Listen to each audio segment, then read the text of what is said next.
What's going on, everyone? It's Barles, and welcome back to another episode of the Weekend Report. A bit of a somber mood here at the moment, but as you can see, I've got Sanch from Hatchat. So, Sanch, mate, how you going?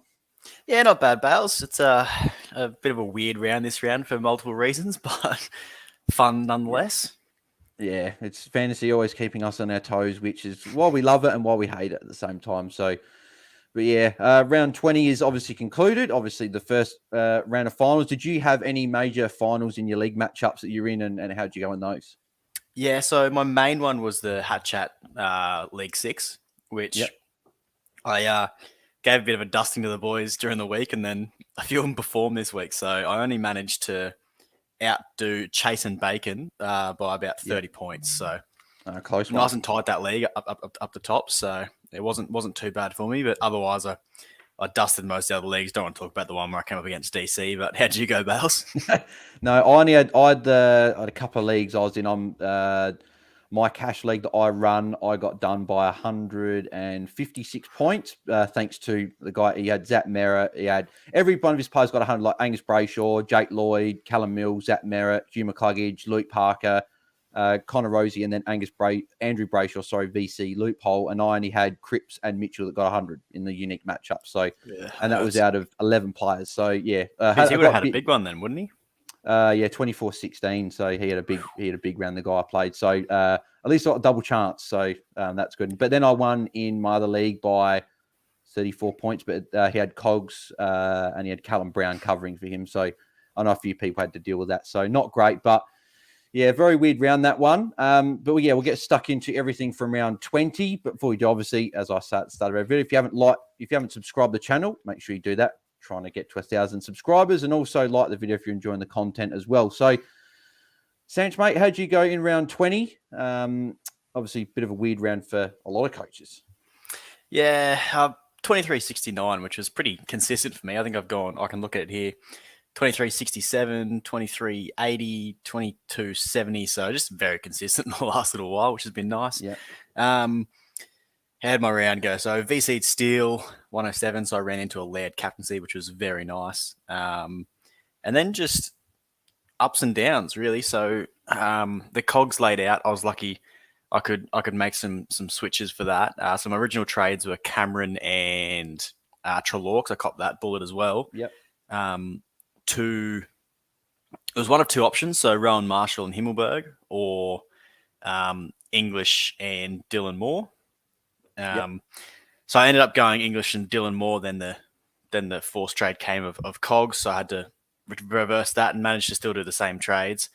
And then I was out and about when the Rowan Marshall freedom news came through, and couldn't on the app. I couldn't reverse it. I could have on the computer because the trades weren't the other way around, but because it was a first trade I did, I just couldn't reverse it on the app, but I could have done it on the computer, which is a bit annoying, but. Otherwise, lost about 70 points there, which is horrible for a hat chase. But otherwise, it was a pretty nice round with a few uniques going large.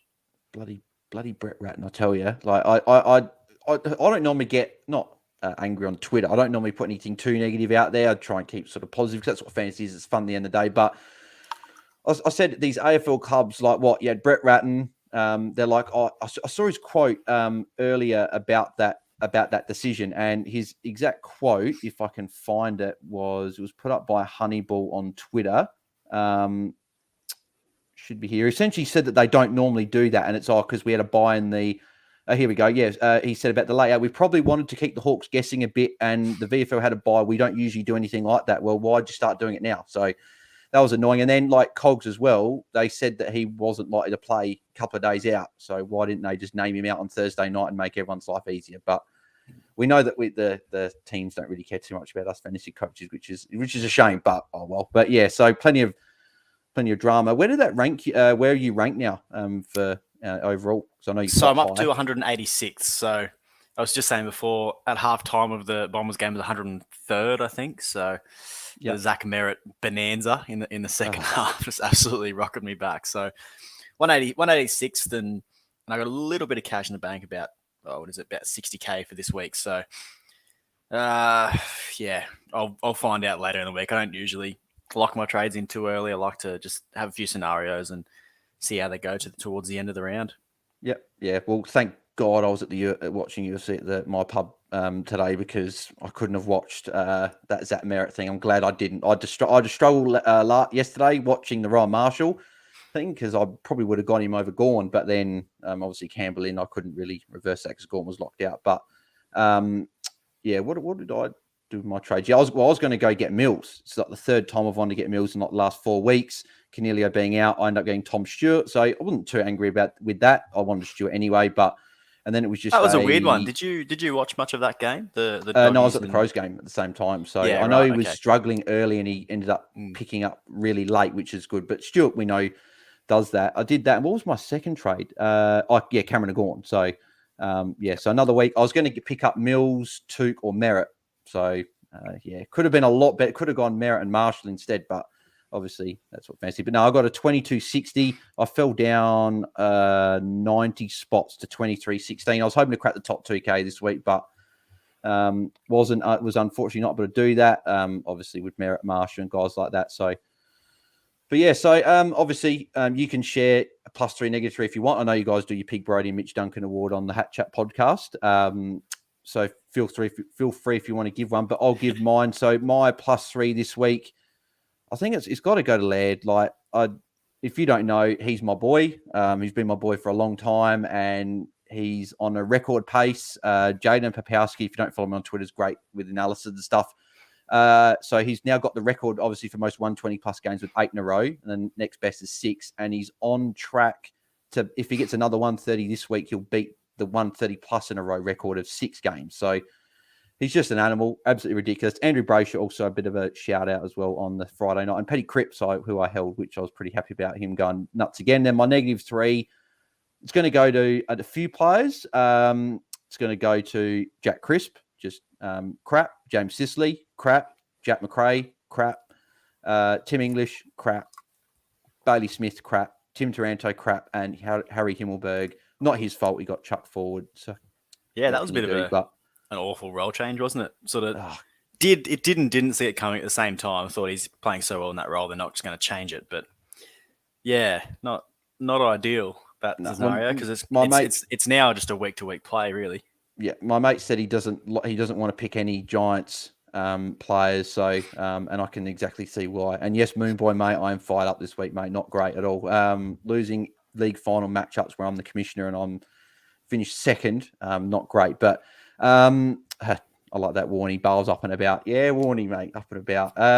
But yeah, mate, do you want to give a plus or a -3, or a couple of players that mentioned that you were happy with and players you weren't happy with? Yeah, stoked with has to go to Paddy Cripps. I was saying all week, as soon as Pitney was back in the side, it was Cripper season. He looked electric. Got a big bump, I think, in that second half and slowed him down a little bit. But otherwise, it was just some pretty good scorers across the board. You know, Brayshaw, Laird, Took. They were just all sort of kicking along. Doherty. I mean, having those big 3 defenders is great. Well, he had another big last quarter again. Doc, he got like another 50 plus, 50 plus last quarter. Yep. I mean, Dawson saved himself in the third quarter, I think it was.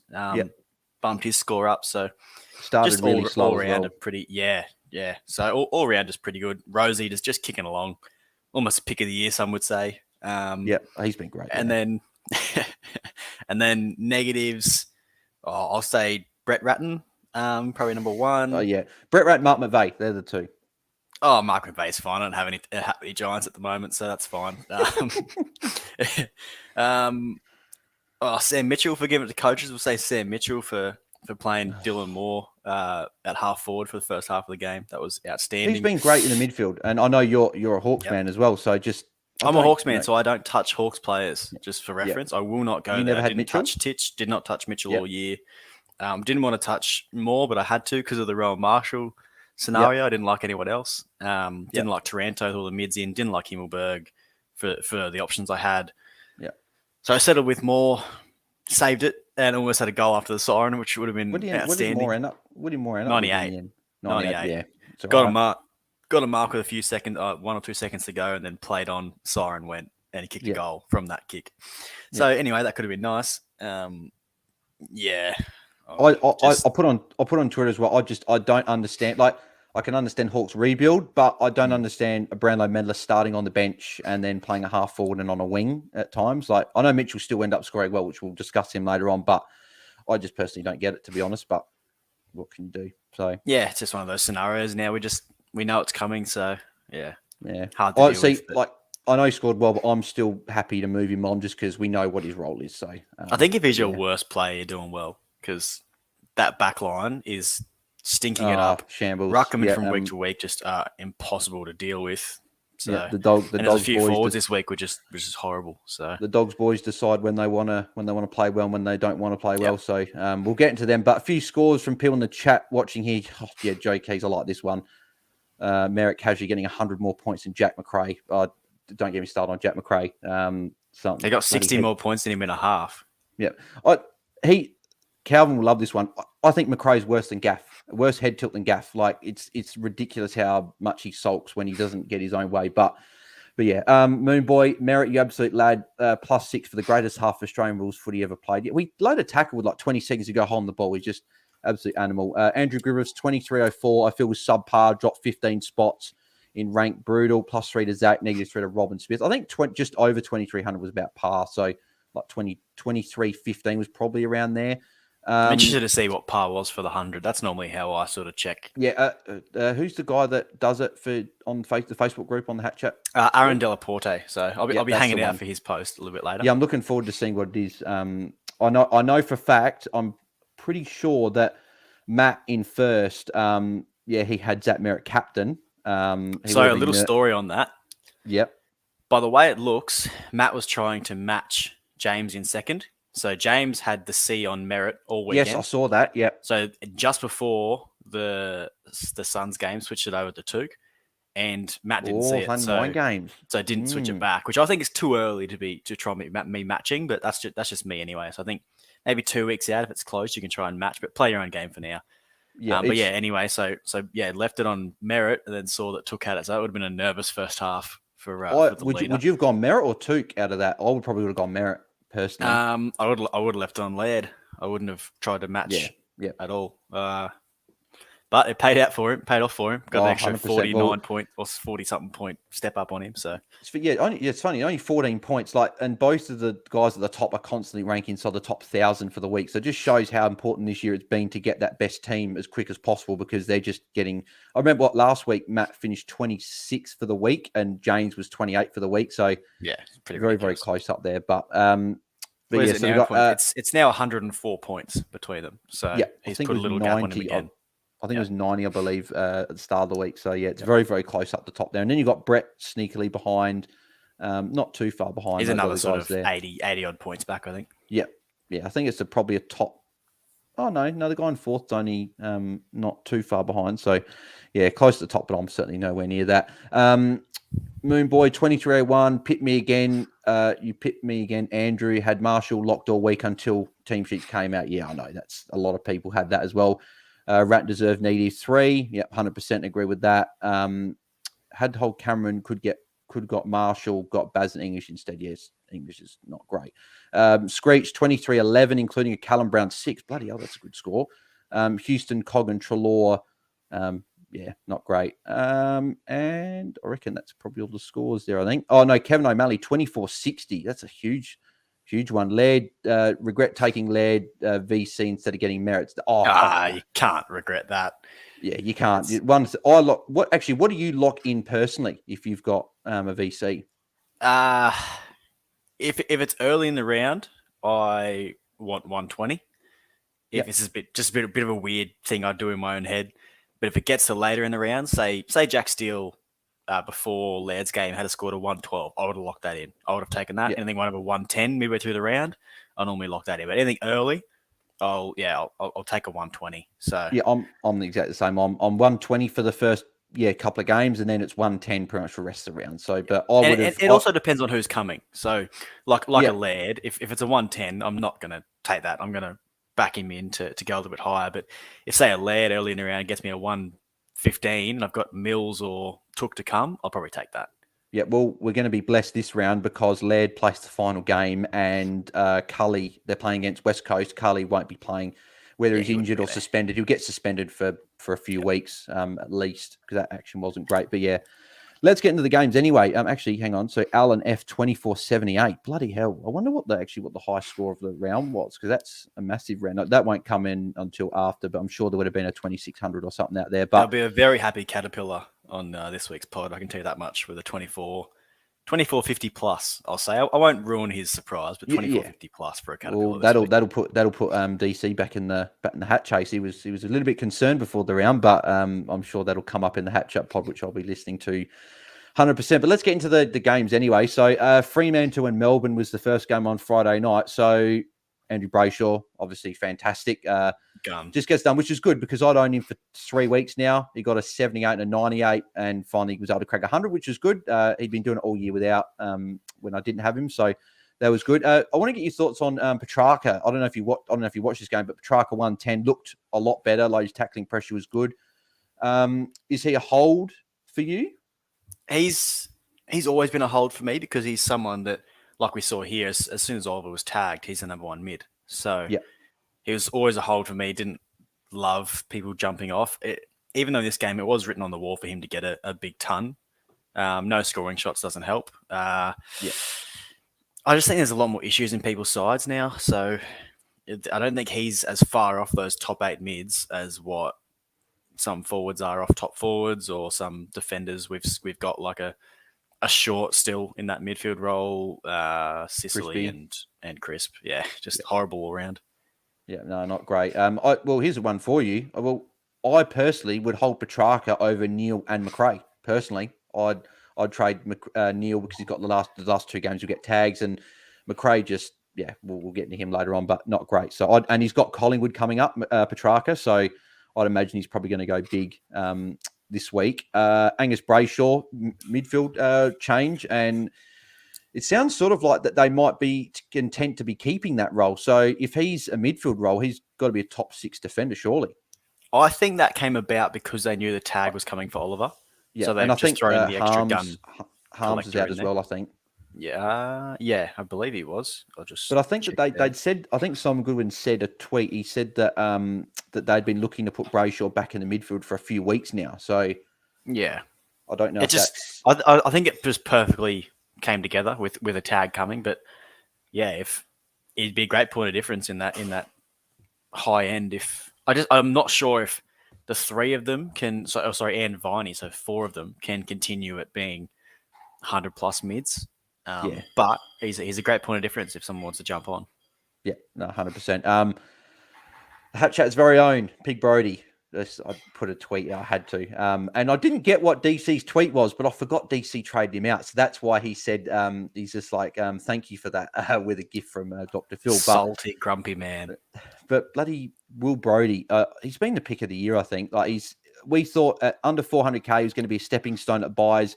He's averaging 95 for the year. He's only gone 3 scores under 90 since round 8. And I'm assuming you'd be the same. I'm not touching him now. I'm leaving him there.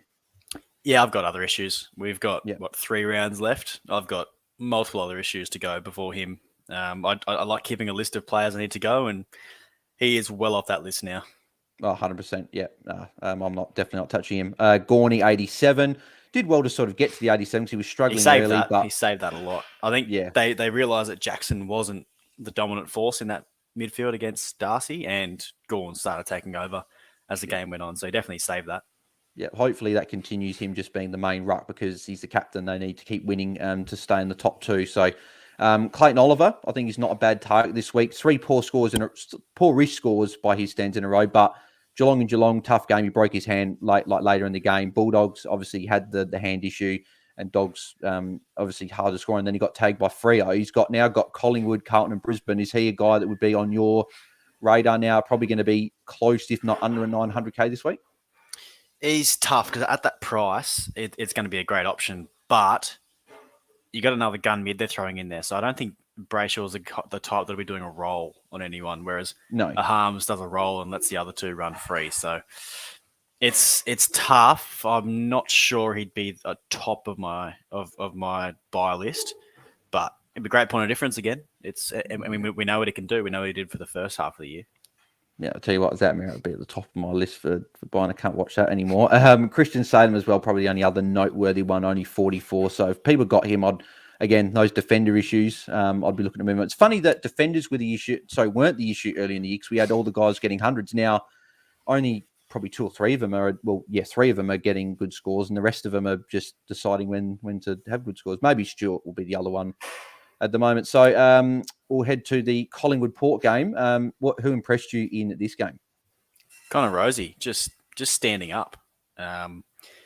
He's really, I'm not going to say come of age, because he's been given the right role. He's been given the role for the last few weeks, and he's just absolutely blitzing it, and didn't need goals in this game to got it in 35 touches. So 4 tons in a row as well. Yeah, just unreal. Butters was another sneaky, cheaper one that I was interested in, but he's spending a lot of time forward still. Is Rosie a guy that would be on your, I don't know if you've got him, but would he be on your buy list?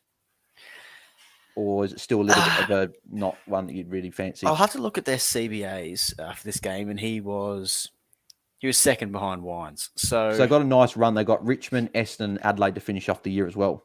I don't like the Essendon matchup. Essendon is a very restrictive team, just all-round of fantasy points. So I'm not sure he'd be on my buy list if I was looking to buy. I don't think he's that unique. So it'd probably be either going to the top end. So I'll wait and see on a guy like a Bont, in your forwards, that is. Forwards is tough because there's a massive wide spread. So it really just depends on fixtures for me. Yeah, that's going to be a big play. Instant reward. Darcy Cameron. You got to jump off. Brody Grundy killed it in the twos this week. Yeah, I heard. Didn't he only play like half a game or something, and he dominated in that half, and he'll be back next week, I'm sure. I didn't know if it was just that half, but yeah, something like 9 game high tackles, and a ridiculous amount of hit outs. So yeah, I think he's slipping back in. I think Cameron goes to more of that forward ruck than a ruck forward. It's going to be interesting to see if they drop Cox or if they play. I don't know if they can play all 3 tools. It's sort of probably a little bit too tall for me. Probably has to be Cox after this week's performance, you'd think. Yeah, I'd imagine so. Anyone else from this game that caught your eye or certainly soured this week? We can talk about Crisp all you want, but it just doesn't get any better, does it? Was it Jet or someone put on Twitter, said someone needs to get Crispy's wife's number again and get them to make another video because it's not good. Oh, and we knew that Dacos was going to be unders in this game because Port Adelaide just keep the ball off you and don't let you get it back. So we knew that was going to happen. But who would you trade first out of Crisp and Dacos? Probably Crisp, I'd agree. Yep. Crisp has the role, but it just isn't translating, whereas Dacos's role has been translating to scores. Yep. I'm not 100% sure on their run home, but they've got Melbourne, Sydney, and Carlton. And Melbourne, we've already seen Dacos dominated them just before their bye. Melbourne let defenders do what they want because they restrict you elsewhere. Sydney, I don't think are great for defenders, and Carlton, tougher, I don't think are either. So maybe you can run him this week and then try to offload a week after. Yep. But again, I think you've got other issues than Dacos in your side. Yeah. Josh Carmock was the other one I want to speak about. I personally don't understand how I know he had 25% disposed fishing, crows and yada, yada, yada, but wet game, socked the ball off the ground a lot of times, so you're not going to have high disposal fishing when that happens. But he was great last week, and he was great again after coming on at halftime. He scored 46 points in the second half with 12 touches and kicked a goal. I just don't really get why he's not getting more. I'm assuming he'll play more, though, with Adams probably missing a little bit as well. And then I think the reason that he misses is because there's about 3 or 4 of the exact same mould player that they've got in that forward line. They play a Mosquito Fleet pressure forward line, so another one of them, they're missing out elsewhere. I think that's probably the reason. Yeah, no, I'd agree with that. Sydney GWS, so all good for Sydney, all crap for Giants. But yeah, Errol Goulden, I didn't actually realise he scored 155. He'll definitely be a player for the future that we'll have in our side. Probably going to be playing a bit more midfield in the future. You had like Robon on 129, Parker 118. So Parker's been very good. Would he be a guy that, I don't know if you've got him, but North Melbourne, Collingwood, St Kilda, if you're looking for a forward upgrade, is he a guy on your list? Lowest score of 97, his last 5 with 400s. Yeah, he is. I just don't think he's got the ceiling some other guys have. I know he's shown it in patches, but he's just that consistent guy. So if that's the guy you're chasing, it depends now a lot in either matchups or where you're ranked. So for me, you're not bringing in someone like a Parker if you're looking to really propel yourself up the ranks. You're bringing in a massive ceiling guy. Like a Dylan Moore or something like that. Dylan Moore, Rowan Marshall, guys like that. The guys that can really pump those scores out. Unless you're coming into finals and everyone owns Parker, jump on a Parker. Yeah, no, 100%. Callum Mills, 116, getting it done again. He was, because I didn't get him, I didn't want him to do bad because I want to bring him in this week potentially against North Melbourne, but I didn't want him to go bananas. He was on 3 points, 3/4 of the way through the first quarter, and I thought, bloody hell, he's not doing very well. And he got like 30 points in the space of 5 minutes. It was ridiculous. So he does that. We know how good he is. So Mills, he's definitely on my shopping list. Do you have Mills on your side? Yeah, I jumped on Mills early.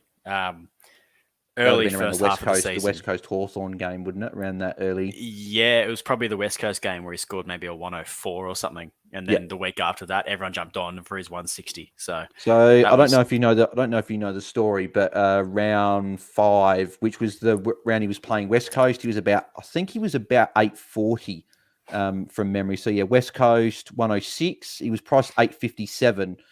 I decided to pay another 80 odd K extra to bring in Tim Taranto at 939K. And Taranto then went 7 weeks or 6 weeks in a row not scoring 100. Had the back injury. I held him for 5 weeks because I had other issues to deal with. And yeah, that's been the thing that cost me probably a top 500 position this year is that Mills and Taranto call. But yeah, that's what happens with fantasy, doesn't it? That's why we love it. Jake Lloyd, is he an option with all these defenders like scoring bad? Because obviously he's 300s in his last 4. He's got a nice, easy run, so I think there'll be a little bit more chip mark in the last couple of rounds. What do you think about Lloyd? Lloyd's tough because his good scores, the gap between his good scores and his very bad scores is massive. Insane. And the reason for that is because in his good games, or in his games he scores well in, they're against either completely non-pressing opposition, so like your Bulldogs or this week against the Giants, they just did not press them at all. Yep. Or it's against the bottom-ranked sides where, for some reason, he just gets a lot of +6s and chips around. So, and there's just no in between. So against a team like a Port, I think he scored 40 or a 50. Yeah. So yeah, they got North Collingwood and St Kilda, so I think it might have a nice. Yeah, might have a nicer one this week. Collingwood, I'm not so sure about. Yeah, because they played more frantic game style. And then St Kilda are still tough to score against. You saw the Hawks this week really couldn't get much out of that back line. So yeah, I don't think I'd be chasing. I think I'd be looking elsewhere. Yeah, no, I'd agree with that. Lloyd hasn't been consistent all year, so yeah, I'd definitely be probably named as Brayshaw type player if you want to go a bit different.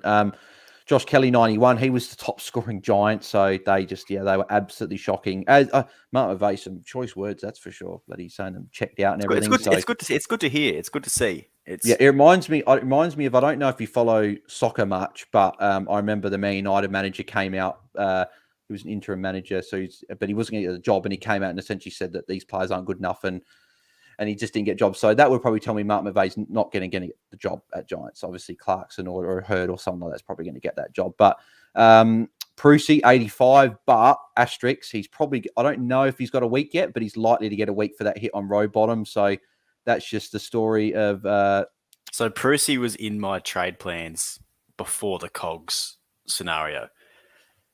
So Cogs, even though I wasn't able to get Marshall because of the out, which would have been very, very nice, I saved myself on Prusy as well. Oh, okay. No, $2,000 fine for that one. So he's going to be playing. Potentially, he got a knock too. He does something. Yeah, I heard that, but a shoulder or something late in the game. Yeah. So that could be something that there. Well, Jath got a week for that tackle on Jack Steele. I thought Jack Steele was knocked out actually with that tackle, by the way. That looked horrible. So, yeah, I don't blame that. I only saw it on replay. I didn't actually see it at the time. Yeah, I was watching it live and I thought, oh, here we go. Steele's going to be knocked out, but he was fine. Whitfield, 77, just not an option. I'd just be crossing him off. I pretty much cross every Giant off now for the rest of the year, to be honest. Cogs is probably the only one, but then again, I'd probably just wouldn't worry about him anymore. Taranto, 71. Hopper, 69. Himmelberg, 69. I think Himmelberg will be okay. I think he'll be in defence, but who knows? As Pete likes to say on the Plastics podcast, it's a fluid situation there, and Giants just don't really care anyway. Tom Green, 53. Like, there's just so many bad performers here. Like Callum Brown, a lot of people had him as emergency, and he only scored 6 points. So, yeah, yeah, not great. So we'll move on to the next game, St Kilda Hawthorn. So you can start this off. Who do you like in this game? I imagine that there'll be a certain ruckman that you like here. Unfortunately, there is a certain ruckman that I'm just in love with at the moment, and yeah, very unfortunate. It was one of those games where McAvoy was never going to be able to go with him. No. But the amount of times that Marshall was by himself, pretty much a spare midfielder. It was the old school Grundy, standing as a spare midfielder for any possession, any +6. It was just tackles. There. It was ridiculous. It was very frustrating to watch. A, as a Hawk supporter, and B, as a non-owner. I think he was on 40 points within the first 10, 15 minutes, and I sat there and I was like, I literally was saying Jeppa's word. Jeppa said, "Piss off, Ratton," and I was just sitting there thinking, "Bloody Ratton." But on a positive note, Marshall, he's got to be one of the most traded in this week, surely. Yeah, well, they've got Geelong, Brisbane, and the Saints to come. The Saints, the Swans to come. So that's how much he's living in my head rent free. I think Geelong and Brisbane are a bit tougher, but I guess it doesn't really matter with a guy like Marshall. He just does everything around the ground. Yeah, exactly. I don't think you can. I think if you want to chase a pod against a Max who's got a shocking run, absolutely putrid run, and an English who I think most people probably should be getting on, because I think he'll be fine. Yeah, the Cats are a hard matchup, but should be all right. Brad Crouch, you're not touching that, are you? If you want to be ultra unique, but yeah, I'd probably look at other options. He is expensive as well. I think he's close to 900. No, he's actually 832. But yeah, I just couldn't touch him, to be honest. Tough run. If it was an easy run, maybe, but no. Yep, no.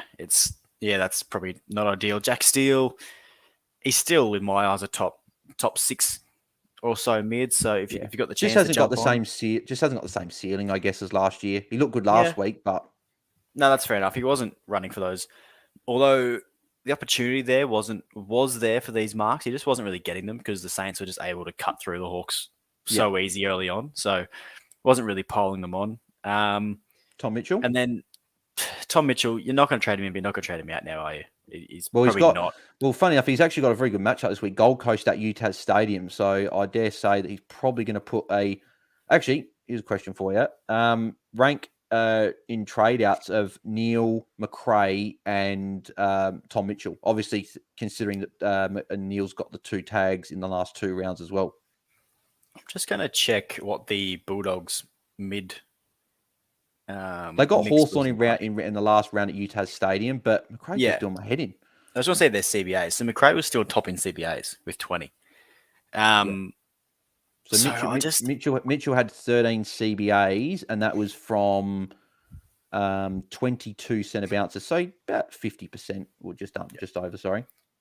Yeah, so I don't honestly. I wouldn't be trading out any.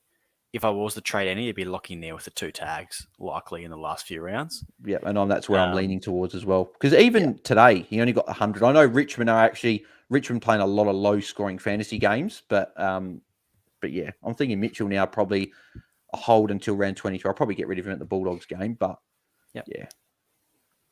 Who else in this game do you like? I was impressed with Sinclair after getting tagged early. Still managed a 47-point half, and then didn't get. I don't know why McGuinness went to Hill after, but that was just the classic of one was off the chain, and then go and tag the other one. I don't think it was Hill off the chain. No, I didn't. But he was floating up and down. It was very noticeable because Sinclair's the one that floats around and gets the aggressive kicks. Hill breaks the line and then gets whatever ball he wants on the wing if no one's following him, because quite often forwards won't follow him up and down the wing. So I believe that was why they ended up going to him. Sinclair's just a top 4 defender if you want to probably count Stewart in that, but I think he's top 1 or 2. We saw if he's not going to get a tag. There is one more tag coming from memory for Sinclair. Right, Ryan Clark round 23. But then again, I wouldn't be surprised they go to Brad Hill again. They put Ryan Clark on him, maybe. Yeah, potentially, but and I think we've seen it worked on Sinclair once, and the other team got the chocolates. So probably go there again. But you said as well, like the defenders are just sucking at the moment. You probably don't trade him out in round 23 because he's got the ability to put a big one on. If we've got luxury in that last round, maybe. But we've had so many bullets these last few weeks that it's hard to be cute because we've got so many spuds in our teams at the moment. You're more looking at a Sicily Crisp, countless names of forwards, Darcy Cameron, Sean Darcy, trying to jump off any of them to guys you think will be pretty consistent up there, I think. Yeah, no, agreed. Dylan Moore, obviously you brought him in this week. Yeah, just a frustrating role. And then once the Hawks were almost out of the game, they flicked the switch and he was a gun inside mid again. And 39 my points. 39 points last quarter, 32 points third quarter. Yeah, which was unreal. And I've just seen in the chat, which is one of my points from Charlie here. He had 5 free kicks against. And that's impressive. That was all his half forward role where the ball was coming in, he couldn't get there in time, took a player out, gave away a free kick. So yeah, frustrating. And again, as I said before, he had a kick at pretty much on the siren and kicked a goal. So could have been a nice 120 plus and just wasn't on the day. So a little bit frustrating, but he's someone I'd still be looking at, I think. But you have to do it and know the risk because there's no Hawks can be trusted at the moment. No. Sicily, got to go? Yeah, I think so. It's I'm interested to see where he's leaking cash now as well. Yeah, that's what I was going to say, where his price moves to. 67 with 100 break even, so he's probably going to drop another 20 odd K, about 700K. Just a tick over 700, yeah. Yeah, so you're going to have to get some serious cash off your bench to be able to upgrade him, which would be the ideal scenario to take him up to one of those top 4 guys. Yep, no, agreed. Moving on to the Geelong Bulldogs game. I didn't watch this game, so you can definitely take this away because I want to get next game, obviously. Yeah. Geelong just restricted the doggies. It was just as simple as that. As soon as there was a third quarter blitz that came on, and they just completely blitzed them and then B strangled them. I looked at the score. Nothing. I looked at the score quarter time. I think it was, and Bulldogs are up by I think 4 or 5 goals, and I was like, bloody hell! I was on bottom of the tips. Like tips are just out the door for me this year, and I thought I'll just go something different to, I don't know, win a round in my league and get $10 for the round, but I didn't. But then obviously Geelong turned it on after that. But it doesn't surprise me though about Dunkley being the top scorer for some reason. Yeah, he was good, and he was probably one of their bigger threats forward. Just very aggressive and a lot of pressure. You can pretty much see by the range of scoring in this game. It's just a typical Geelong game, just completely spread the load. But for all the doggies to be subpar, so for a Libba was under, but he had 28 touches, but he was still subpar, probably 98. Yep. Bailey Dale was awesome, and then once early, he only had like 20 points the second half. Yeah, I actually didn't see what he had in the whole second half, but it was, I think he's 60 odd or 70 odd at halftime. And then, just slowed down drastically. Even Mitch Duncan was having an awesome first half, and then the handbrake was put on him as soon as the Cats got going. Well, you were mentioning Tom Stewart before as well. Yeah, and he was a lot of struggling at the start for him. But it was pretty much when the game was quick, the way the doggies wanted it, the Cats were suffering, and as soon as it slowed down, just bang. Straight through the ceiling, those Cats went up. So Tom Stewart with 10 marks. So I think that you can probably think that's going to be his floor. He's going to be 10 marks for the rest of the season. He's got an amazing run home as well for defenders. So he's got, if I find who he's got this coming, he's got St Kilda at Marvel. I could just see him going big in that. Gold Coast at Metricon, and then West Coast in the final game at GMHBA. That could be a big one. Yeah, he's pretty high on my radar. If there's no bullets this week and people can obviously probably have to jump off of Darcy Cameron, but if people can, it's a great option for mine. We also got there Bont was sore late, copped a corky and played the last quarter pretty much in the forward line. So I didn't see what he scored in that last quarter, bringing up 7 points. So that was all from playing forward. Copped a massive corky. I think he should be okay. Yeah. English, I can't really explain this. I think it was the ground. He couldn't float and get the cheap +6s that he normally gets. Yep, and mainly because of the way the ground was. And Segler's been quite a restrictive ruckman in the past as well, so that might be another factor. He was playing as a dual ruckman in the past, which is probably why more so. But yeah, he is a very brutal ruckman. Could be said for Johnny Segler. So I think English would be fine. It was just maybe the ground. I think GMHBA should be bulldozed and they should make it a proper size ground. But that's a story for another day. And then Jack McRae was just hard to watch. Didn't really want to be there, but that's easy for us to say. Bailey Smith, I think the small ground really hindered him as well. It wasn't. Yeah, and I don't get why. Carry. I don't get why early in the year he's playing high time ground, like 95-ish% each game. And now he's playing like mid-80s to like 80%. I don't really get that change. Like he was playing so well, playing 90%. Like that's what people are lauding him for. But now he's just... all the doggies mids sort of were similar this game. So let's see if I can find it. Dunkley 84%, Smith 83%, Bont 82%, like they all. And then from under that, it was all 80 and under. So McRae 80, Libber 81. It just sort of fell away. So there's a massive rotation going through there. Yeah, 100%. Just a quick one on McRae. I remember after the Giants game when he got a 148, everyone, including myself, was saying he's back. He's going to average 115 plus the remainder of the year. Since then, 97, 93, 87, 108, 101, 72. That's Tom Mitchell's doing that. And we've been saying for weeks, trade Tom Mitchell. So is McRae a guy that you potentially would look at moving on just because of it's just hasn't been one? And Freo this week as well in a tough matchup. Only if you've got no other issues, I think. I wouldn't be being cute. If you've got someone like a Sicily, a Crisp, Darcy Cameron, obviously, as I said multiple times, you've just got to be a bit risk averse because if you're going to go dumping him and he comes out this week against Freo and he's full-time mid and absolutely brains it, you're thinking, and then Sicily comes out with 60 again, you're thinking, oh, that was the wrong move. So, it's you got to sort of just temper your expectations a little bit.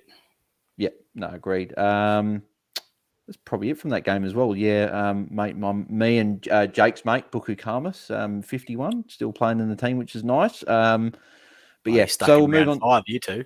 Oh, yeah, I know. I remember that's the first time I spoke to Jay as well. He just tweeted me and he said, mate, go Karmas over clearing. I'm like, thanks, mate. So we're talking about that funny up at the Trader Show. That was a couple of weeks ago now. So that's time just flies.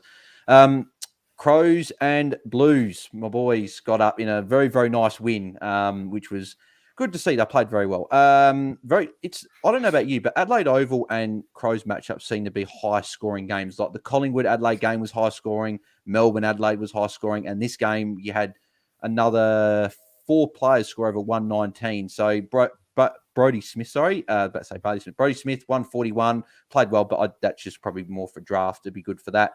Cripper, though, 139, career high 41 touches. Is he a hold now for the rest of the year with good matchups to come and Hewitt maybe not come back for a couple more weeks?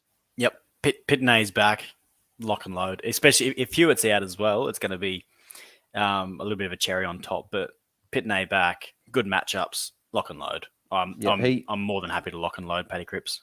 He averages 120 something with Pitney in the side, and it's probably gone up with that. And he averages about 97 with him out of the side. Yep. So, yeah, Cripps for me is definitely a hold with that one there. Now it's gone away again. Oh, no, hang on. There we go. Rory Laird, what more can we say? Well, I can say a lot more because I could have a whole podcast talking about Laird, to be honest, because he's my boy. But as I said, let's just check your boy status. When did you bring him in? Come on, Bales. When did you bring him in? I brought him in round 14 after his bye, and he's gone 124 plus in every game since. So I'm very, very happy with that. But Warnie, I've DM'd you. I've been pushing for it. Calvin's been pushing for it. That snout is coming out, and that will be my greatest day as a fantasy coach, seeing him get hopefully pig status. But 130, that's 5 games in a row now, 130. So if you don't have him, if you've got no rookies on field and you can get up to Laird, do you just bring him in if you don't have him? Or would you go Zach Merritt, who's about 100k less now and has been looking insane last few weeks? It's just ridiculous what Laird's doing. It's completely out of the bag. It's so hard to predict, but his matchups are West Coast and North the next 2 weeks. So yeah, it could be absolutely filthy. I'm normally on the side of saying you've missed him, go for the next guy that's going to do it, like a Merritt. He's already done it, but someone like that. I took a Steele, a Mills, a Brayshaw. They can all go out and do this. Yeah.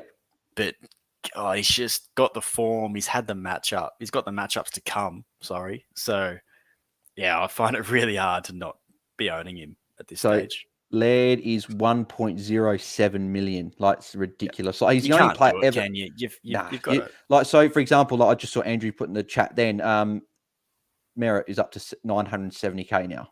So It's ridiculous. It just shows why Selby says all the time why these value plays are the best plays, because you could pay up for a who's been poor. Let's say Neil. Sorry, he was like 920k. He's been disappointing the last 4 or 5 weeks. Merritt 5-6 weeks ago was 780, I believe, and since then he's risen over nearly 200k. He's now averaging 110 for the year, which is just crazy to think because he was playing so poor. But we'll obviously I had that scenario the week McRae against the Giants when he scored that 140. Yeah. And it just worked out right for me. I just thought the way he's going to run in, I had a choice between Merritt and McRae, and I went McRae. And if only had gone Merritt, it's just been an absolute turnaround. It's been insane. Yeah. So, but still, I think if you can save 100k and get a Merritt, or 130k, you can get a steal. I think you're doing that over Laird because you can do a lot more with that cash and picks up your back line as well. Yeah, well, I had the choice between Sinclair and Merritt, and I was very happy with the Sinclair pick up until the last couple of weeks, where Sinclair's been great, but Merritt's just gone bananas. Yep. But continuing on in that game anyway, Walsh, is he an option with Hewitt out as well now? So he's got good matchups to come as well. I don't think I'll be bringing him in. Same as Cripper. I don't think I'll be bringing him in either. I think probably they got a lot of mid. Got them. Yeah, just to hold if you've got them. So in this game, these are their touches. So Cripps 41, Walsh 40. Then it goes down to Chera 24, Kennedy 24. So they're the big 4 mids in there. Well, Kennedy's going to be out for a week for this week because he obviously got a concussion. So that's obviously a positive for those other Carlton mids. So yeah, it for me it does depend a little bit if Hewitt comes back. But if you want that pod, he can match it with those guys. But I think his ceiling is about that 120. Yeah, that's his first score over 121. So yeah, as you said, that's. So I think those other guys can really put the pressure on. Yeah, no, agreed. Doc, we were speaking about him before as well. Another 50-point last quarter, so 119. He's just a number 1 defender, and that's it. So you just need to pick him up if you don't have him. Dawson 104.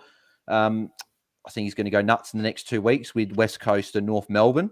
Port probably not because Port restricted, but I wouldn't be trading him out in that week anyway. Ben Keys is really good as a forward with 89, but obviously you're not bringing him in. Just but quietly as well, by the way, Dusty Fogg is probably going to get mark and goal of the week. Amazing player, just as a Crows fan, just had to mention him.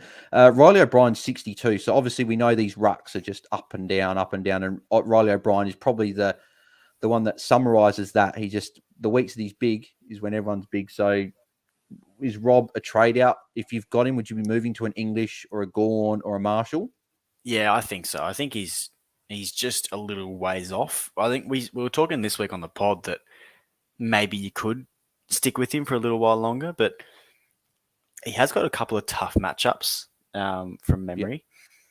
Yep. But no, yeah, I think you'd be getting rid of him if you get the chance. Yeah, no, I'd agree with that. Final 3 games here. Gold Coast, West Coast, not pretty much too many relevant players. Obviously, Toot Miller, big score as well. Obviously, if he's a target, people maybe not. Would you probably not target him this week against Hawks? Probably McGuinness is going to go to him. That's a tricky one because the Hawks generally tag the meters gained. So the player that really is going to hurt you, not the player that's going to go in and get 40, which I think.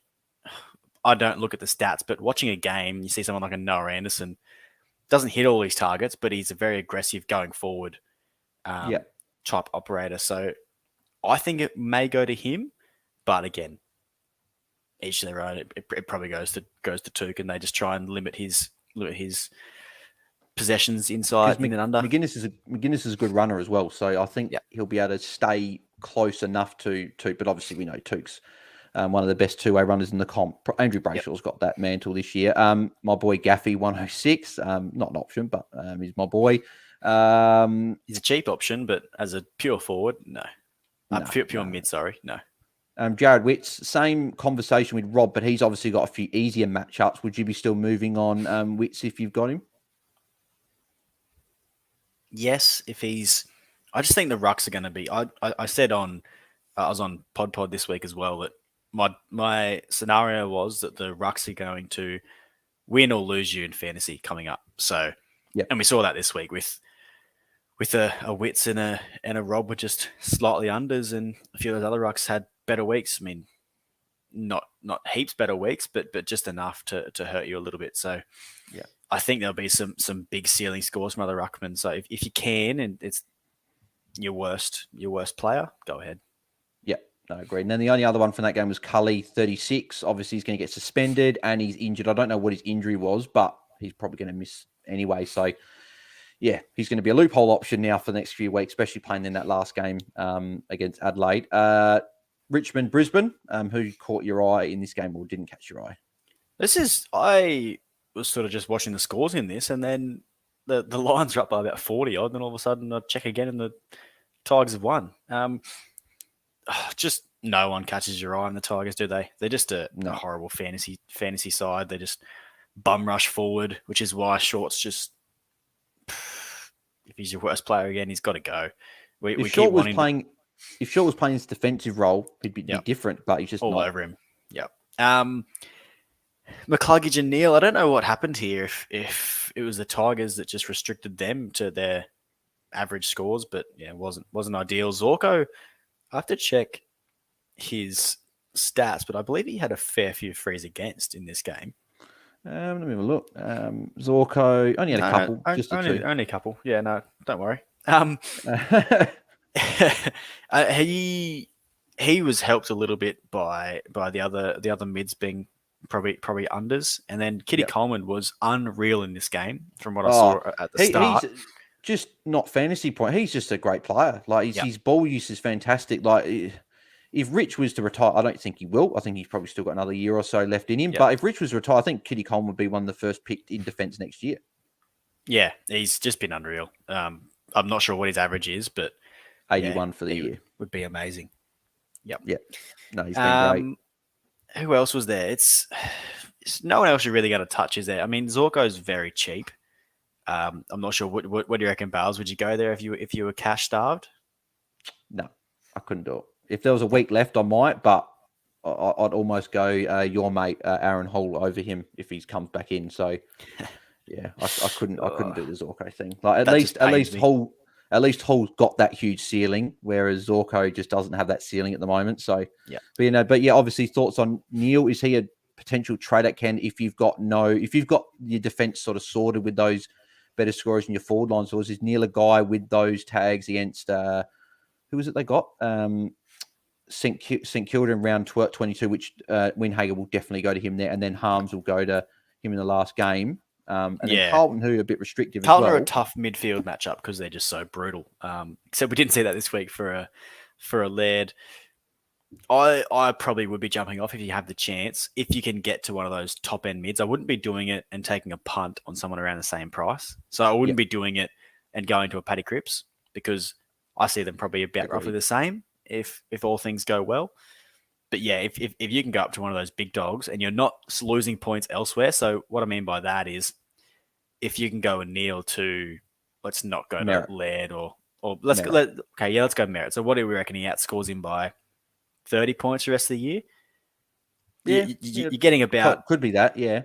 30 points around, let's say. So you're getting roughly about 90 odd points for now to the end of the year. But if you can go a Sicily to a Doherty or a Dawson or a Sinclair, they probably outscores them by 40 per week minimum. Go with that option because it's a safer upgrade than what the Neal is. Because if for some reason St Kilda goes, we're just going to go run with Jack Steele, go to Lachie Neale and just absolutely demolish him. We don't know if that's going to be the case. So if we're jumping at shadows with tags and they don't come, you'll kick yourself. Yeah, no, agreed. And final game as well, the Essendon North Melbourne game. So as we said, Zach Merritt, I think if you got the chance to bring him in, this year I haven't been big on Merritt because I'm like, well, he's susceptible to a tag. I still think he's their most damaging player. But obviously, you've had Parrish not in the team. Caldwell got injured today. Andy McGrath's not there. Someone else from the midfield as well was injured. It doesn't make sense to me that he didn't cop this tag for the entire game. Yeah, I know. Who got? He's the only midfielder left, and Kane Turner played, and just to not run with him for the entire game just baffles me. Yeah. What? In round 15, so pre-round 15, Merritt was averaging 97.3 after he played St Kilda around 14, and he's now averaging 110.6. Yeah, he's been outstanding. So, yeah, I'm definitely looking at him as an option. Is Mason Redmond... Guest this week too, I think. He goes big again. Do you reckon Ash or someone goes to him? Maybe if he's the only midfielder there. Maybe they come in and just completely clamp down, but I don't think the Giants have overly tagged that much in the second half of the year. I think Parrish is back this week as well, so that's if they're going to tag, they might go to Parrish. But is Mason Redmond an option? That's now his second score over 139 in his last 3 weeks. Obviously, last week got injured, but he's got this high ceiling that not these other guys have got. Is he an option? I think he is, and I think he's a great flyer on the way home. Shout out to Harmy, who brought him in last week for his 42. So I hope he had the chance to hold for his 139 because that pays off very well. It's just the matchups that I don't love coming home. Giants are fine. I think he'll play well there. Then he's got Port and then Richmond. Ooh, yeah, both restrictive. Yeah, aren't ideal. So for me, again, if you can get to those top guys, you go straight there. And if you want to take a flyer or take a punt, you go Redmond. Yeah, Simpkin obviously did well again. Just obviously can't trust any North Melbourne players. String was good early. Got a 109. Anderson got an 87. If anyone's still got him, not really much else in terms. LDU only got a 68. So if anyone jumped on him as a bit of a pod, I think that's LDU at the moment in a struggling team. He'll have 4 or 5 weeks of really good scores and he'll have a 60 and then he'll go again. So, I'm probably not, I wouldn't be jumping on him anymore. Callan Dawson, I did predict with Nathan on Friday that Dawson was going to get a 95 plus, got a 57. So not terrible, but I just didn't get my bold prediction. Just the wrong Dawson. Week. Yeah, that's right. So, so that's pretty much it from that game. So we'll get into a couple of questions anyway, but I know Lockout just lifted as well. Or not just lifted, it was a little bit ago. I just want to see what Marshall went up to because obviously with that big 812, that's okay. Still affordable, which is good. That's 100K to go now from Darcy Cameron to Rowan Marshall. Bloody hell. Big jump. And then Merritt's now, nearly $1 million. He will be $1 million next week because his break-even's 80. So it's funny, obviously, because Laird's so expensive. His break-even's 127 and he's been doing so well. So he's probably not going to get that much more expensive, but hey, you never know. So all right, let's get into a couple of questions and then we'll head off. How much longer are you good for, do you reckon, Sanch?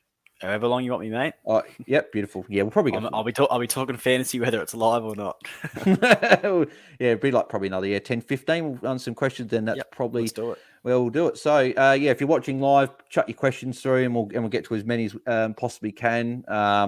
Make sure you like the video if you're enjoying the content with Sanch here, and subscribe to the channel.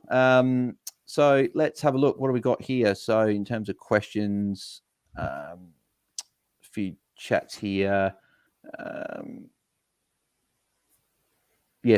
Screech said Crisp and Dacos on the chopping block. Obviously, we said that before, but would you be holding Dacos for a week and trading Crisp this week? Yeah, I'd be going Crisp out first. Yep. No, I'd agree. What have we got? Just chat. Here we go. Beautiful. Here's a question. So Moonboy says, can we trust Marshall? Yes. Yeah. Especially if I'll just check their fixture, but I don't believe they've got any dual rucks coming up. Nah. So Geelong, they barely play ruckman at the best of times. Yeah. It against Segler, and it is at GMHPA, so just be warned, it's not going to be a 160. It might be a 90. The last 5 weeks last year when Marshall was going nuts as well, his one score under 100 was against Geelong in Geelong, and he only got like a 60. That is a great stat. So, maybe we don't sell the house for him this week, but Brisbane and Sydney aren't the hardest matchups. We saw Bruce was dominating against Sydney earlier this week, but then he fell away a little bit as the Swans started taking over the game. And the Lions, they're not the hardest matchup because they're not a dual ruck matchup anymore. Yep. So I can't see that being an issue either.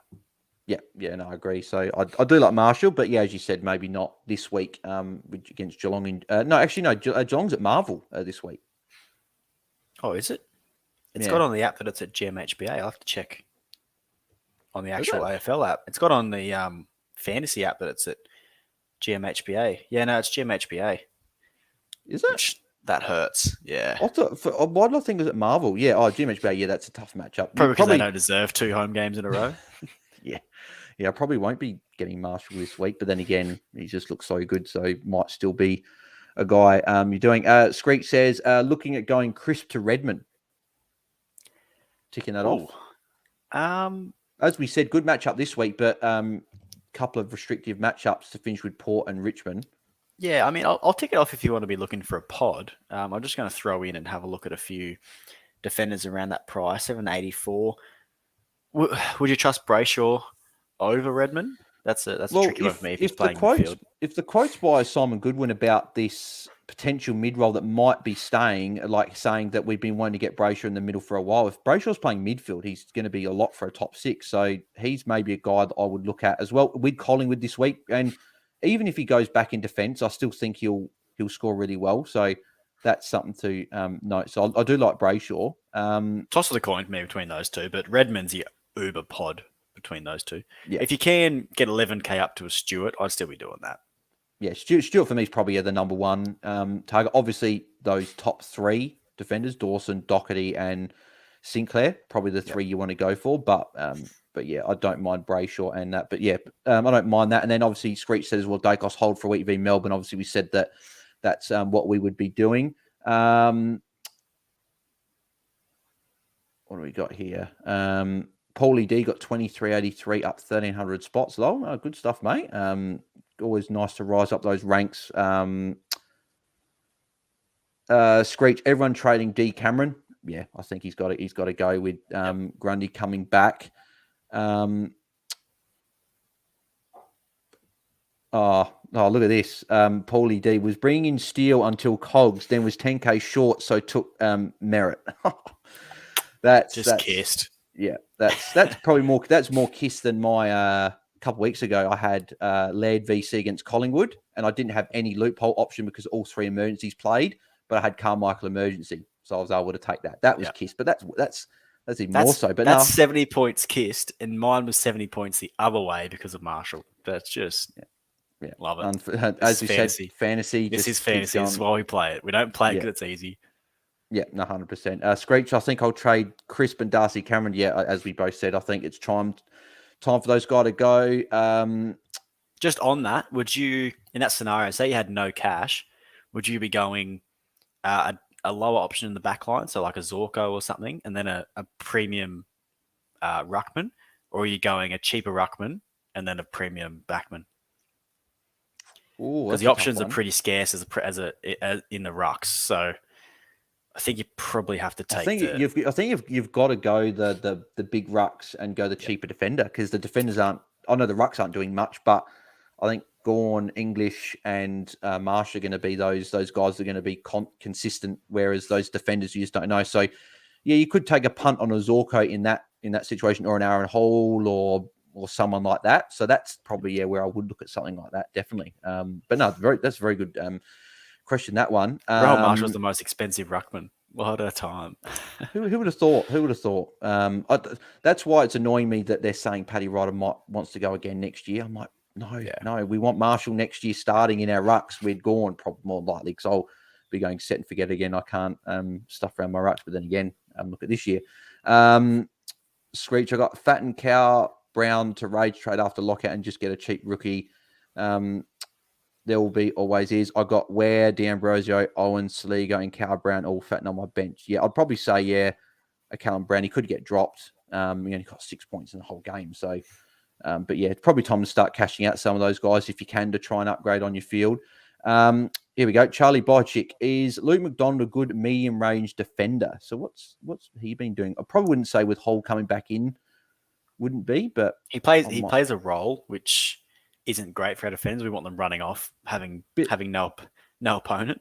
A little bit like Braden Maynard. Like some games can go 120, but then other games can go your 50s. So probably not. He's around that price. If you need someone around that price, I'd probably be going Zorko.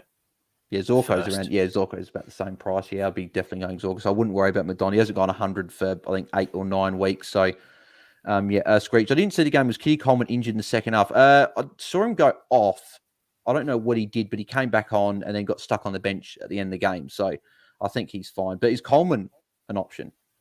Yeah, he's a huge option. Yep. If he's fit to go, he's a massive. I'm just trying to find his price here. So Which 688. he's not cheap anymore. Yeah, I think you're going him for a punt if you can't get up to those big dogs. Yeah, well, if you can't get any higher than like say a Bailey Dale, then yeah, I reckon. His last 5 weeks, 94, 90, 105, 102, 95. Obviously, there's been a couple of gaps in there. Round 17, round 19, he missed. Obviously, one was COVID, and the other one was injury or something. But yeah, I do think he's a good option. Actually, would you go Coleman or Hall at about the series? If I'd go Coleman. Go Coleman. It'd be Coleman for me. He's got that role. Hall, we still don't know if he's going to have that role when everyone's fit, and they're constantly changing stuff there. So we don't know if he's in the best 22. Yeah, is that the non Hall 12 speaking? Yes, it's the non Hall 12. I've forgotten about that. Yeah, that was I remember watching Crows playing Melbourne, I believe it was, and I got in my car and I remember seeing Hall injured, and I'm like, I know there were a lot of you did. I think Holmesy did as well. I think there are a lot of people that jumped on him that week. So DC did. Yep. DC another one. Yes. Jake did. Yeah. Yeah. It was a brutal week that. Bloody Jake. Anyone Jake brings in, don't bring him in the same week. Yeah. No, Jake's been struggling, that's for sure. What do we got here? What else? Who goes first, Guthrie or Neil for Charlie? I haven't been paying close attention to Guthrie lately. I have to pull up what he's doing. I would want it. So Guthrie's last 3, 89, 74, 95. Got St Kilda, Gold Coast, West Coast. To be honest, I was gonna say I don't like Guthrie because he's had his last 2 games been 70% in each. But the fact that he's had Bulldogs and Port Adelaide in his last 2, and he's got Gold Coast, West Coast to finish the year. I think you got to go Neil with the tags. I think. Also, depending on where you ranked. So if you're pushing for the 100 and you trust the rest of your side, and you're just matching everyone with Neil, then get rid of Guthrie. But if you're trying to take a punt, then get rid of Neil. Yep, no, agreed. Mini Monk, g'day Bales. Mini Monk, mate. Hope you're doing well, mate. I think you moved up a little bit as well. I know you got I don't like we'll kiss a little bit. You obviously got your merit in this week for Cog, so very nice move there. Where are you up to now?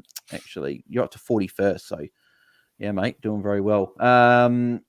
Actually, how far are you off a hat, Sanch? Good question. I'll have a look now. Maybe if you find another question, I'll just quickly zoom down. That's all right. That's all good. We got Stewart. Charlie says Stewart will probably drop cash, but he will be a lock in most people's teams, so it doesn't really matter. Yeah, no, with these guys, it doesn't really matter too much with the cash. It's like you just bring Stewart in. He's going to finish the year off pretty big, so I'll just be bringing him in anyway. Yep. Yeah, and Paulie D makes a good point here as well. Bringing in any dogs at the category was a big no. Yeah, probably looking at that, you probably knew it was going to be a bit of a low-scoring game. And Paulie D said, obviously, what you said before, Baz, no hope on that tiny ground. Obviously, you said that the tiny ground wasn't great for him. Yep. Yeah, no, it was a massive issue that it just wasn't good for any of the dogs overlap. Yeah. It's the main issue. I'm 128 points off a hat. So still there. That's 100%. Week. That's 1 week. Yeah, If you, like, for example, I made up about 40 odd points this week. So So for example, if you had like a Merritt and him captain, then that's the difference. So if you have like a Laird, if I had a Marshall, and it would have been like 50 points. One of those scenarios. Yeah, 100%. Geez, if I had Merritt, I would have definitely rocketed inside the top 2,000. But such is fantasy. So Mini Monk said apparently Cully did his hamstring in the third quarter. So I was wondering what he did. So your hamstring.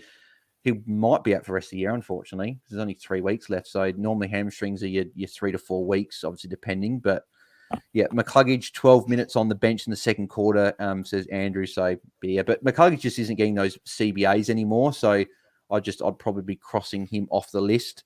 Moonboy says Blitzarves to Marshall or Sicily to Sinclair. Oh, Blitzarves just plays so many roles. I think. Honestly, toss a coin. Go with your gut here. They're both going to be probably 50 points better off, whichever one. It's hard because you look Marshall this week though may struggle. That's what I mean. So you look at blitz halves to Marshall. Blitz halves to Marshall is probably the one you want to do because blitz halves is sharing, like just doing different roles. But Marshall, tough matchup against Geelong and Geelong. And then Sicily's got Gold Coast at UTAS Stadium this week. So, and then and Sinclair's got Geelong and Geelong. So there's potential that blitz halves runs with Jack Steele this week. So, yeah. Would you probably go blitz halves to Marshall because Sinclair's got Geelong in Geelong and Sicily's got Gold Coast at UTAS, so you'd want keep Sicily and go blitz halves to Marshall? Is that what you'd probably lean to? I probably would, yeah. Yeah, no, I think I'd probably do that as well, even though you want to get rid of Sicily as well. Andrew Griffiths here says, trade Rob to Max or Marshall. So quickly, who'd you go out of those two? Max has got a horrible matchup for in my eyes, whoever you're bringing in now, they're there for the rest of the year. Has been for the last 3 or 4 weeks for me. Yeah. Because you never know what's going to come the week you want to trade them out. So for me, I think it's Marshall because you're going to have him for the rest of the season. Max has 3 putrid matchups in a row.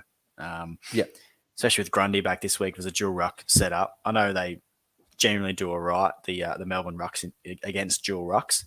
But I think I'd be going Marshall. Yeah, so Rob to Marshall or sick dog to Stewart. I'm sick dog to Stewart there. Yep, sick dog to Stewart for me. Rob, West Coast. We know, well, I know for a fact Riley O'Brien always plays well against West Coast and Nat Nui, so I imagine he'll score well. And Stewart, obviously, we mentioned a few times, has got a great run. He's probably the pick of those defenders out. I also do think sick dog against Gold Coast will be about an 85 to 95 this week. Yep. So he's actually made me less inclined to go Sicily up to a Marshall this week. I might do that next week. Or go him up to someone else. I might try and do a double midfield upgrade potentially. What do we got here? A couple more here. Mini Monk, biggest issues. Sicily, Short, Crisp, Darcy Cameron, or Sean Darcy. So what would you rank them in terms of issues? Darcy Cameron's first. His expiry date has come. We knew this was coming. So he's got to be first. Got to go. You can't have a guy that's going to be playing forward like he did the week before. Don't forget. Just because he got 90-odd this week, we know what he did last week. Then it's probably Sicily because the gap to a top defender's massive, and Crisp. You can probably bunch them together. Then Short and Darcy. They're probably the mid-ranges. I wouldn't worry too much about. You got the other 3 to take care of. Personally, I'd probably trade Short before Sicily. Just personally, I haven't owned Short all year, but I think Sicily still has a potential ceiling, especially against your Gold Coast and who's he got the week after? He's got Richmond, the MCG, so that could be a little bit tougher. But then again, if I look at it, the one thing I've got to ask you about this, obviously being the Hawks, man, but what is going on with Hawthorn's merry-go-round of the kick-in duties? I think I saw 7 players yesterday take a kick-in. So I'm just getting the kick-in stats here. So St Kilda had 15 behinds and you had kick-ins. Hardwick took 6. Obviously, he's the main guy. Sicily 3. Will Day 3. Morrison 1. Scrimshaw 1. Jekka 1. They just kept changing up the side. So Scrimshaw played forward for, I think, the last quarter and a half. All day was thrown back. Everything just got thrown out the window to try and win that game, and it almost worked. It was just a bit too little, too late. So, a lot was changing in that game for the side. So don't read too much into it. I don't know why Sicily doesn't take every single one because he can bomb at about 70 meters, but so can Hardwick. They can both do the same thing. Yeah, no, agreed. But yeah, I think I'd rather trade Sicily and Short before Crisp. I don't know if that's just me hoping that he gets back to those big scores, but Melbourne this week for Crispy, that could be a good matchup. So he might actually get back to playing well. Run the AF market. I like that. Obviously, a little bit of a FIFA reference there. I would run the foot. Yeah. Trade Short, Crisp, or Sicily. So you said you'd probably go Sicily. Crisp or Sicily is my scenario there because they're both showing their flaw. Yeah, I'm probably getting rid of Short out of those 3. As we mentioned before as well, just Richmond, no one scores well. So, like Short in his last 5 has gone between 82 and 98. So I guess if you want the floor play, you keep Short, but if you want the ceiling, then you probably trade Short, I guess. But yeah, I think all 3 of them have got to go at some point, just because they're all very highly owned too. So take your pick. Yeah, maybe it's the one that's most owned. I don't know who that would be because they're all very similar, but probably maybe the most owned might be. I think they're all 90+% owned. I think Sicily's less owned. Yeah, No, agreed. Dylan Dunlop has asked, have Cully and Brown was looking at downgrading Parnell and trade Saligo and get a forward via DPP help, please? It's a bit hard, mate, because we don't know who's on your field and stuff. But if you've got a rookie on your field, I think, like me and Sanch just say, try and get that rookie up to someone. If that's a Zorko or, dare I say it, if it's someone like a DeGoey or something, I'd rather someone like that over a rookie. Like, what did DeGoey end up getting in the end? 86, but I'd probably still rather him over a rookie. But would you So agree we're assuming with that? he hasn't got a whole lot of cash to work with then? No, that's right, yeah. And Yeah, Zorko's cheap, so if you want to take a bit of a punt and get a rookie off field, it's probably not a bad play. Yeah, if getting a forward via DPP is tricky. I mean, yeah, you don't want to be having a Zorko in your midfield when it's clogging up one of those spots. Yeah, that is tough. There's not a lot of players jumping out there. Heaney with North. So he was one of my options this week, which I like the look of, but I just don't think he's got that ceiling with this just pure forward role. He just doesn't have that role, yeah. But yeah. I guess if he's strapped for cash, 679, you might be able to get him. If you can get to Kitty Coleman, he's obviously the pick. Like he's a defender forward, so yeah, it's just a bit hard, Dylan, if we don't know who's on your field, who's on your bench, and stuff like that. Would you chase someone like a Jeremy Cameron that's just chasing a Coleman?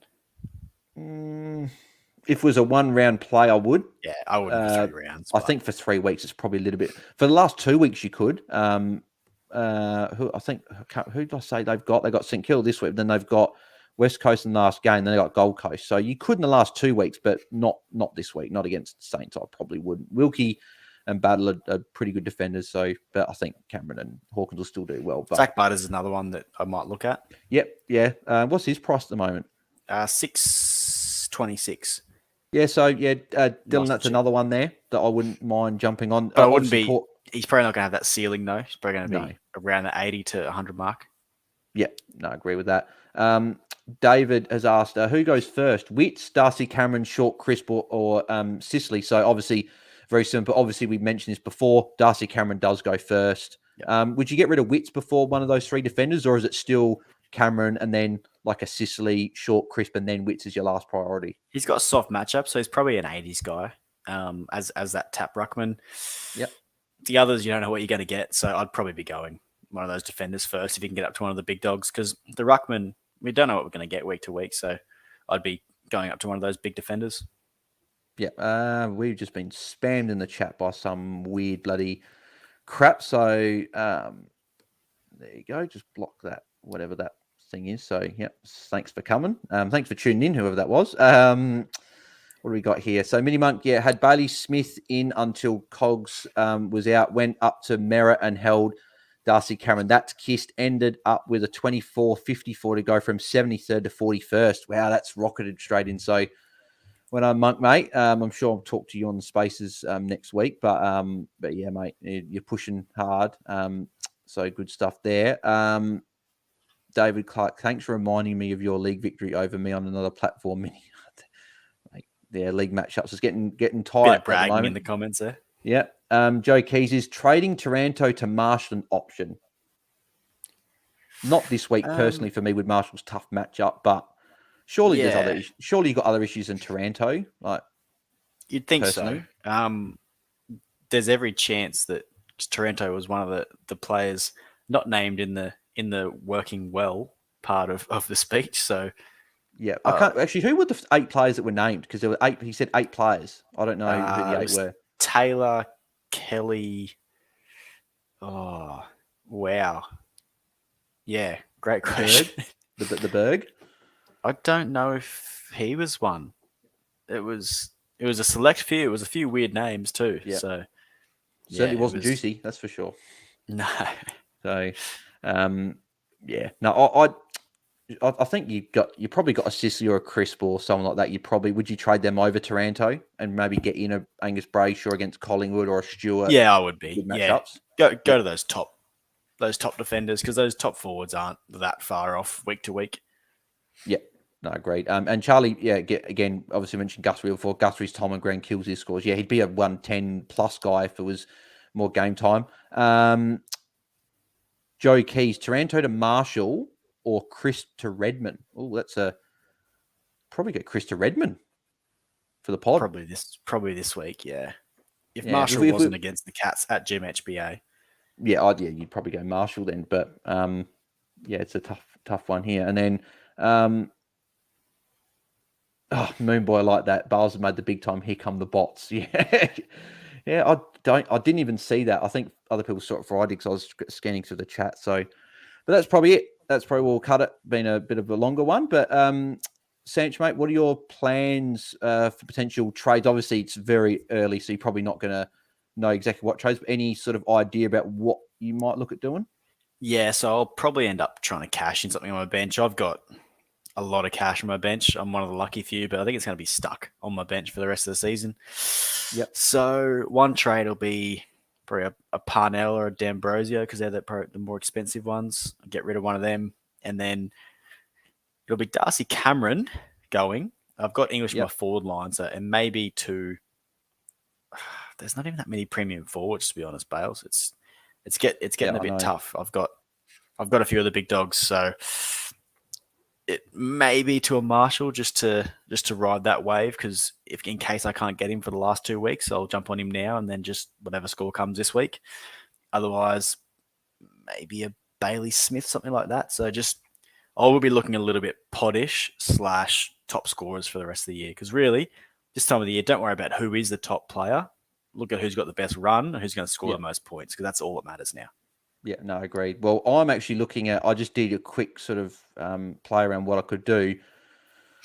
I could either go Sicily to like a Marshall and then maybe go a McRae to one of those guys. But I've actually got here Lockie Neal to Callum Mills and Jack McRae to Toot Miller. That's what I'm potentially looking at doing. Bring in two big guns. Obviously, Toot might get the tag this week, but obviously with the North matchup in round 23, I would have loved to have gone Merritt and someone, but I'm 40k short going Merritt and Mills. So I could go like a Merritt and like a Sam Walsh or something, or I could actually bring in, someone in another position or whatever, but I'd probably prefer to keep a McRae or something like that and do something like that. But yeah, that's potentially what I'm looking at doing. So, but no, Sanch, mate, thanks for jumping on, mate. It's been a good chat. Thanks for having me. Always happy to talk fantasy. Where can the people find you and the pod if they don't already follow? Yeah, at Sanch Fantasy. I'm up to a little bit of sulking this week just because of Captain Brett Ratton. How good is that? And over at Hatchat. So AFL Fantasy Hatchat. Jump over and listen to the pod and listen to the spaces every Wednesday. Comes out every Tuesday night for the pod? Pod? Around Tuesday night. So yeah. Yeah, normally it's quite late. So I remember Tuesday night, Wednesday morning drive to work is usually a nice one. Yeah, definitely got to give it a listen. Be interesting to see what happens on the pod this week. But there's going to be some great swagger from DC this week. Don't you worry. I'm interested to see where he's actually moved up to. So, but no, thank you everyone for tuning in. If you have enjoyed the video, make sure you leave a like and comment what you're doing with your trades, +3, -3, whatever you want. Leave in the comments. Subscribe to the channel. Actually, what a quick check. What are we up to? It's loading. What are we up to? Let's have a look. Anyone? 524. So we are 476 away from 1,000. So thank you for your support, everyone. Follow us all the socials on in the description below. Make sure you go follow Sanch in the podcast. And we'll catch everyone on the weekend forecast this upcoming Friday. So we're out. Cheers, guys. Bye.